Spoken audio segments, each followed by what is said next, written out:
Think about a voter who prioritizes faith, enforces strict family structure, and builds wealth slowly, knowing exactly what its absence costs. By almost any measure of private moral life, these traits define the Republican Party's ideal voter base. This profile maps directly onto the generational, private reality of millions of Black Americans. Inside their homes, these voters share vast common ground with conservative platforms. Yet the partisan map tells the exact opposite story. The entire political calculus changes the moment they step outside. Outside, the color of their skin alters the quality of their encounter with nearly every institution. This friction is highly documented in bank lending offices, inside emergency rooms, and routine traffic stops. What this produces is a specific political philosophy, a principled, defensive resistance against giving the state power to police how other people live. They hold this stance because they carry the generational memory of that exact state machinery being weaponized against them. This is where conservative outreach falls apart.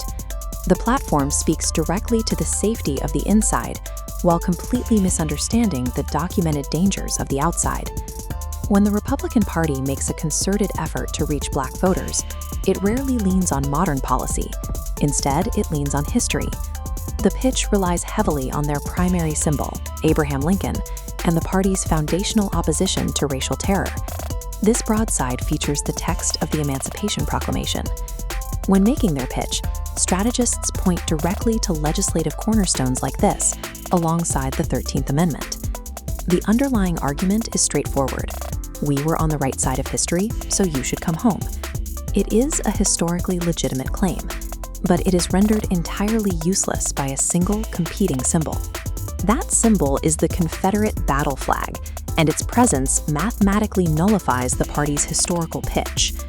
Defenders often call the flag an ambiguous emblem of regional heritage, but the Confederacy's vice president, Alexander Stephens, stated plainly in 1861 that the new government rested on the great truth that the Black man was not equal to the white.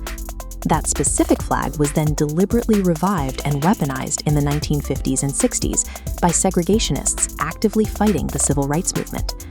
The contradiction is glaring.